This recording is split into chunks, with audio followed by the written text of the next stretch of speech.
Hello everyone, welcome to all.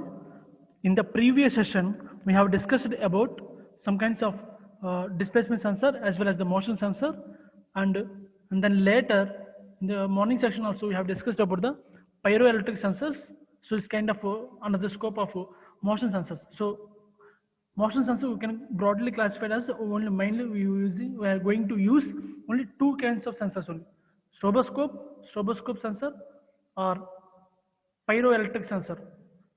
Okay, so up to now we have discussed the morning section. Okay, and the next concept is force sensors. Force sensor is nothing but we need to measure the physical quantity that being to be measured. Okay, suppose I don't know some unknown force has I have experienced some unknown forces, so I don't know how much amount of force has been applied upon me. So in that situations we need to calculate the forces by using the sensors. So you can call it as a force sensors. So the best one is the first one preferred for wherever you go. The first preferred one is the spring balance in order to calculate the force. Okay, so this is the sensor is not only the electronic gadgets. Okay, it may be a mechanical also, mechanical instrument also. Okay, so in kind of completely mechanical, in the sense of completely mechanical, the spring balance is the first, has a higher priority for the measurement of force. Okay, in this situation the force, the whatever the amount of load, whatever the amount of load has been applied here, whatever the amount of force has been applied here, and due to the elongation of the, due to the application of load, the spring has a some getting some deflection. So how much of deflection has spring getting is displayed on the scale. So by by the data observed from the scale, we, we may know that we may finalize the how much of amount of force has been applied on the particular body. Okay, so and the next one is the, so these are the coil springs, provable rings, load cells. So these are the mains, these are the basic one. In between these two one, so there are so many coil springs. Coil springs is nothing but this one. Okay, so if in case of coil springs, amount of the deflection x equals to, you have a formula 8 into f d cube small n by g d power 4. F is nothing but the applied force and d is the diameter of the spring wire. So small d is the diameter of the spring wire. So what are the spring we use it to measure the force, the diameter of the spring. Okay, and capital D is the mean coil diameter. Okay, what is the difference between the diameter of the spring and the mean coil diameter of the spring? So we have a, suppose I have a spring like this one. Okay, I have started here.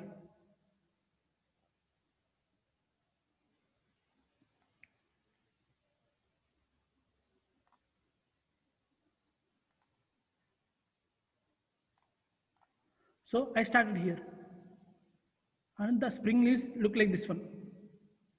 Suppose it has a diameter of like this one. Okay, suppose it's not like this one, it's like this one. Sorry.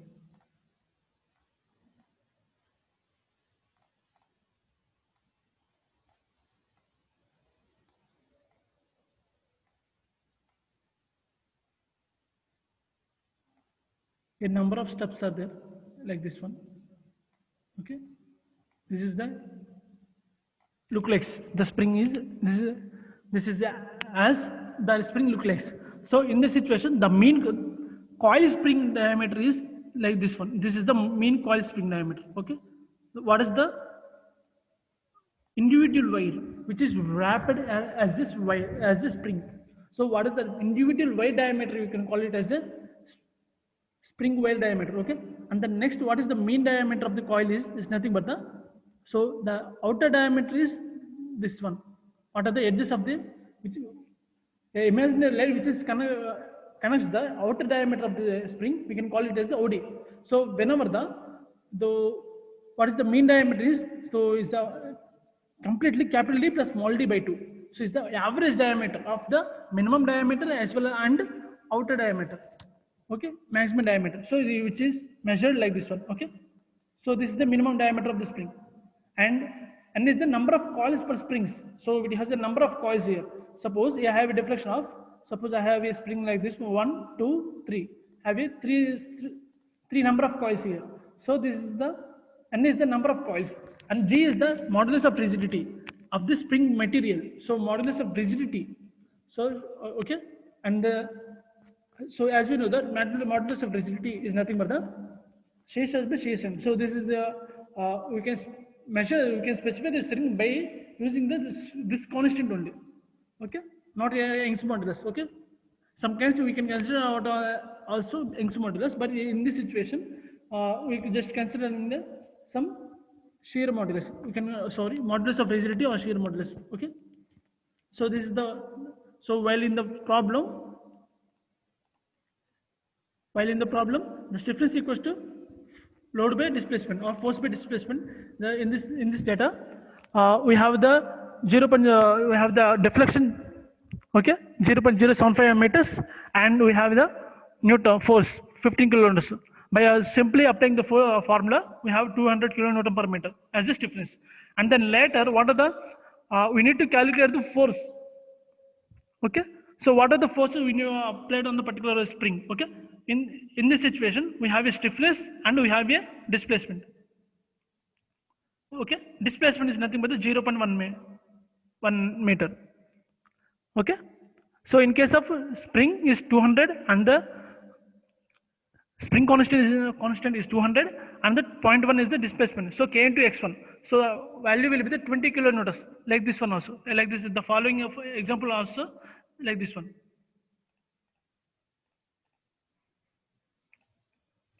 So in the load cell, so first one is the coil spring. Okay, we have discussed, and the next one is the proving rings. So and load cells, and third one is the load cells, and the next one we go for the load cells. Load cells is nothing but the coil springs. Proving this we will discuss in the coming section. Okay, load cells, as we know that what we discussed in the morning is, so whenever we have some container here, so upon which the ram and cylinder, okay, ram we have a cylinder, and upon which the diaphragm force or piston has been arranged upon over the cylinder. So in this situation, these two, what are the diaphragm or the cylinder, which is not in a contact. Okay, we just provide here some stops here, simply mechanical stops to okay, to completely to prevent the complete contact, why? Because while we what happened if you not provide some any mechanical stops, what will happen? Why? Because in the moving section the piston will be goes to jam in the cylinder. That's why reason we just provide some mechanical forces, mechanical stops here, so which is appeared here. Okay, which are appeared here. Okay, so in this situation we just we have a liquid is filled up with the entire cylinder is filled up with the liquid over which the forces has been applied. So whenever the force applied on the piston, the diaphragm is takes responding about the increase in temperature, increase in the pressure of the fluid, the corresponding fluid. So what are the amount of pressure increases in respect to the fluid, which indicates that, which is represented by or measured by the fluid pressure indicator here. Okay, so we just obtain the final value of the pressure. So we have some standard values here. Standard values based upon our standard values. We have if in case of pressure indicator. So suppose which represents 10 megapascals. Okay, so in this situation, whatever we know the value of what are the force. Okay, 1 megapascal equals to, so 10 meganewtons. So 1 pascal equals to 1 force, 1 kg, 1 Newton here. So like this one is based upon the pressure. We just by as per the with the reference of the standard conversions, we know the force, what are the amount of force has been applied on the diaphragm. Okay, and the next one is the pneumatic load cell. In this situation also, the air is applied to the chamber, which is made up and has a diaphragm is flexible. In this situation, diaphragm is flexible. In this situation, the diaphragm is a rigid body. Okay, in order to prevent the leakage of the fluid. So if the leakage happens, it might be leads to the reduce in pressure. So in case of pneumatic bath, the diaphragm will be the a flexible body which is fits into the which is trying to fits the entire volume into as a single. And the next in this in the while we supplying the amount of air is supplied to the combustion chamber, which is recorded by the pressure indicator. Okay, whenever the force applied on the particular diaphragm, the diaphragm is getting deflected, is getting depressed, compressed. So while we increasing the which will leads to increase in temperature, increase in pressure. So what are the amount of pressure has been recorded by the pressure indicator. So in this situation, as per the with the reference of the standard conversions, we know the forces. What are the forces? Amount of what is the amount of force that has been applied on the particular body. So in the next one is the strain gauges. Strain gauges is nothing but the suppose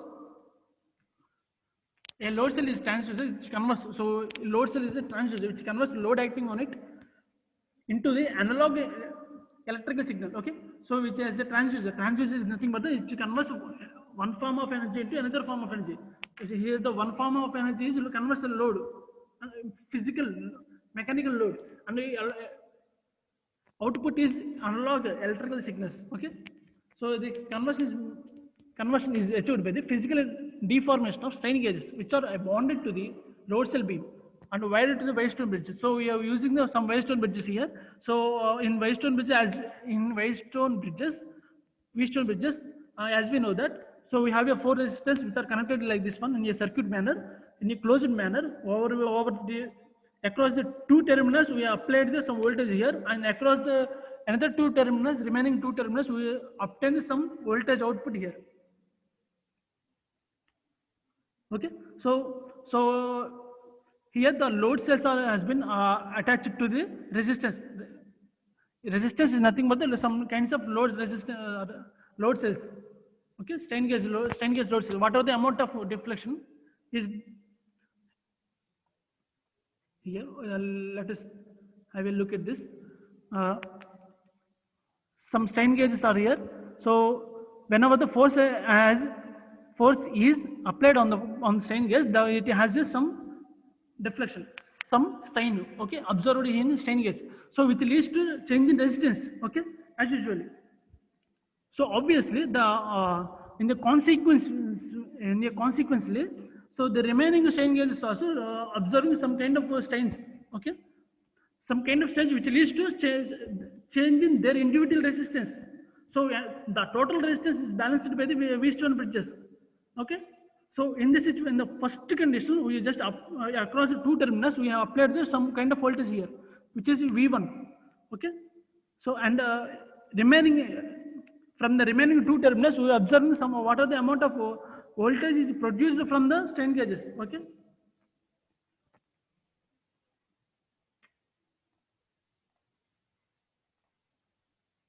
and the next one is this is the formula for the V naught equals to R1 R4 minus R2 R3 by R1 plus R2 is multiplied by R3 plus R1 and whole multiplied by V1. Okay, in this situation also, V naught you can calculate the 1 plus V. Small v is the mu. You can call it V small v or mu. Small mu is you can call it as a Poisson's ratio. Poisson's ratio is nothing but the lateral strain by linear strain, as we know. Okay, and the GF is the gauge factor. So every manufacturing company has provided some kind of a gauge, some kind of a constant factor. So in order to correct the errors while we occurred in the practice. Okay, and so sigma is equals to strain, as we know that. So epsilon equals to strain, and Vi is the V input by divided by 4. So we can calculate the V naught. And then next, shear type load cells. So shear tape load stress is nothing but we have here to we have a cantilever beam here. So in we just applying some loads and bending moments here. We just applying some loads and bending moments over the cantilever beam. So in which the strain gauge is placed at 45 degrees in each of the cantilever beam. So we have a 45 degrees. Okay. So at the inclination of 45 degrees,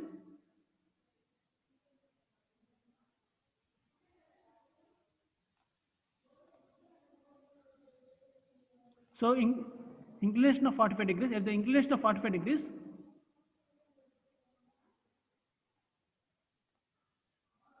like this one.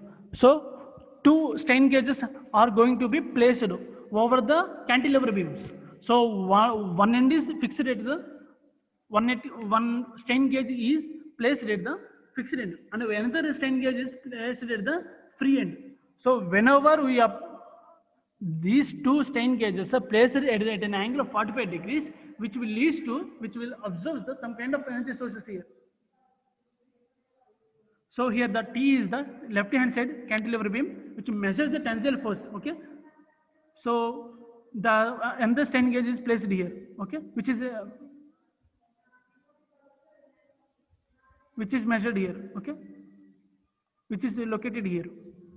So and the first strain gauge is located here, and the second strain gauge is located here.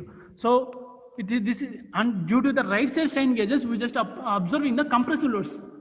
Due to the left side strain gauges, we are going to observing the left complete tensile forces. So due to the by the conversion of the strain gauge, by the conversion, and we just obtain some kind of strains. So and then later what we going to go on through is we just convert the strain gauges into resistance, and then resistance into voltage output, and then later we just convert it into the digital format. And then next one is the electromagnetic balance. So in this situation, the electromagnetic balance will be the electromagnetic balance. The diagram will be the cross section of the electromagnetic balance is as shown in figure. The main part of the electromagnetic balance are the photoelectric transducer. Okay, which is a photoelectric transducer, an amplifier, and coil suspended magnetic field. So we have three main parameters here. First one is the First one is the photoelectric transducer. Photoelectric transducer is nothing but the entire circuit is, you can call it as a photoelectric transducer. As we know that we have a screen here, and over the another end we have a light source here. So on this upon the screen we have some kind of provision here to allow the light passing through the hole. Okay, and then next on the another side of the screen we have a light detector. So in the light detector and followed by the amplifier in order to amplify the frequency of the light. And the next one is the resistance as well as the some kind of a null detector. Null detector is nothing but some kind of a Hall effect voltage. Okay, voltmeter. We just obtain some voltmeter. Okay, and the next this is the photoelectric transducer, and the next one is the amplifier and coil suspended magnetic field. Coil suspended magnetic field means is like this one. Okay, we have a coil here which is a completely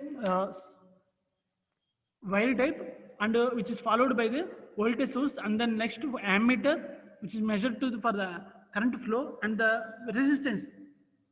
So variable resistance here. So not only fixed resistance, you say variable resistance, we can change this resistance values. Okay. So electromagnetic balance here, we just maintain the entire. We have a consider one solid rod over which we just place it two permanent magnet in between. Okay, we have a two permanent magnet in between the solid rod has placed here. Okay, so over the solid rod we have a coil based circuit here. Okay, coil based circuit here, and then electric photo circuit here. Okay, photo transducer here. So in which in the middle of the rod we have a unknown mass. Unknown mass is nothing but we have a fulcrum. In engineering mechanics we have discussed about the fulcrum. Fulcrum is nothing but suppose I have a lever here. So I have some kind of stone or fulcrum. You can suppose in the practical applications in a day-to-day life. So we have a lever and over which one stone is placed nearby in middle of the beam, in middle of the lever. At the one end we apply the load, and obviously the other end will be the rises to certain height. Okay, rises to certain height. So here the fulcrum which represents here the what are the element which is placed in between the two forces. We can call it as a fulcrum. So here the fulcrum is represented as a equally distribution of forces. So we can here whenever the unknown force is applied here, okay, unknown force is applied here, and the next one is the obviously due to the fulcrum the opposite ends will be goes to some rise. Okay, so in that one, in order to balance these two forces, we just maintain here some coil based transducer here. So whenever in this coil, whenever we apply a load and when apply an unknown force here, which brings to whenever it getting deflects, obviously it getting deflects. So whenever it getting deflects, obviously the coil is which is attached to the this bar, this circular rod. So the EMF will be induced within the coil. Okay, this EMF is measured by the resistance here. Okay, so due to some kind of a torque is developed here. Due to the EMF also there is some kind of torque is developed here due to the electromagnet coil here. Actually it has an electromagnet coil. So whenever it tries to change its deviation, which brings to some kind of torque here.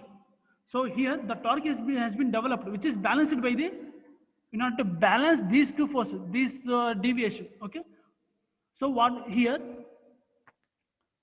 we are going to measure the how much amount of force is acted on the free end. Okay, by the measurement of the what are the resistance we go on through the variation of this resistance. And the next one is this kind of version we can see the animation of the, and the next one is the press ductor. So in the press ductor, the basically a magneto-electric type force transducer. So it's basically a elastic type force transducer, elastic type. So entire body is made up of elastic materials. So in this type of transducer, the permeability is nothing but suppose in kind of casting, we have discussed about the permeability situation. Permeability is nothing but whenever I have a sand here. So I need to calculate the strength of the sand as well as the permeability of the sand. So how much quantity of the gases is allowed through the sand. So whenever the pole some kind of molten metal here, which is a possibility, which is a causes to some kind of gases or which is liberated while we casting, which are deposited here and which are getting arrested here in the casting, in the mold itself. So in order to break this these cavities, the material has the possibility of some kind of property, which property is permeability. Though permeability is nothing but the property of the sand particles, which has a capable of allowing its vapors, allowing its gases. Okay, we can measure it as a pressure, in terms of pressure, or how much of the permeability the material has. The device which consists of a number of laminated sheets of special magnet materials bonded together to form a transducer body. Okay, so number of laminated materials has bonded together. So in order to make a transducer body on which the primary secondary coils are wound. So here the primary and secondary coil, this is the primary and this is the secondary coils. So we have a primary is this one and this is the secondary one. Okay.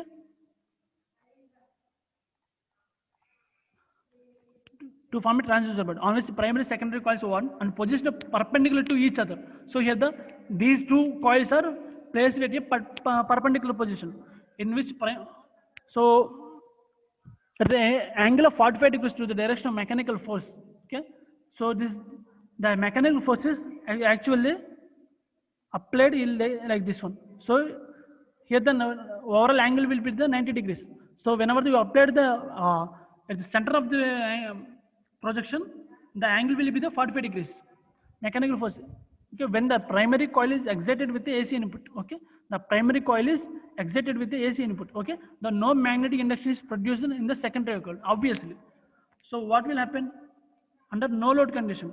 Okay, this is the no load condition. Whenever the load acting upon the transducer body, obviously the primary winding has excited with the AC circuit, AC input. So whenever the force applied on the transducer body, so obviously the magnetic flux will be the like this direction in a random way. Initially there is no magnetic flux direction passing through the primary coil to secondary coil.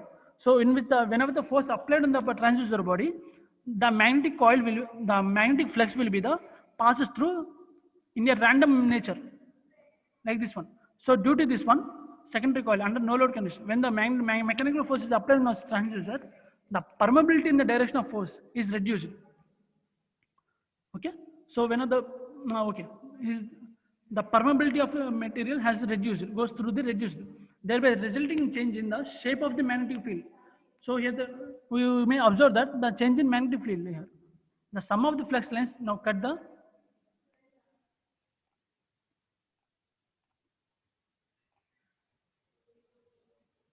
secondary windings, thus inducting voltage in the secondary coil. Okay, the output voltage is proportional to the applied force. So each lamination has a transducer assembly response linearly and contributes independently to the total output signal. Therefore, the accuracy is maintained even though the load is not distributed uniformly on the load cell. This is nothing but the whenever. So entire transducer, let me revise. And the entire transducer body is made up of number of laminates. Number of laminates is nothing but the here like this one. Okay, number of plates which are binded together. So we can call it as a laminates. Okay, so in this situation also the press ducted, the body is made up of a number of laminates in which we have two coils here, primary coils as well as the secondary coil. In the primary coil, we are going to excite it with the AC input. So initially, these two primary coils and secondary coils are at a position of 90 degrees centigrade and a perpendicular direction. So, and then later we just applied a force at an angle of 45 degrees in between these two primary coil and secondary coil.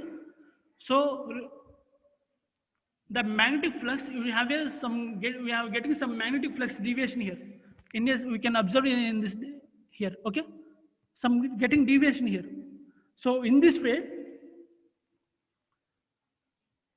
by this way, some kind of inductance principle has been developed. Inducting principle we just using the some basic by using the inducting principle, some EMF will be induced. Okay, due to the EMF induced, and this EMF will be connected to the sensing element. Okay, connected to the sensors, and EMF or voltage secondary is in the secondary coil. Inducting voltage is induced in the secondary coil. The output voltage is proportional to the applied force. Okay, whatever the amount of voltage has induced within the circuit is proportional to the force. Why? Because without force we can't produce any voltage here. Each lamination transducer assembly response linearly and contributes. This is regarding some kind of theoretical. Okay, so these are the applications of platform weighing machine and mobile scales and batch weighing systems. Okay, in the coming session we are going to discuss about the acceleration sensors. Okay, these are the acceleration sensors. That's it. Thank you.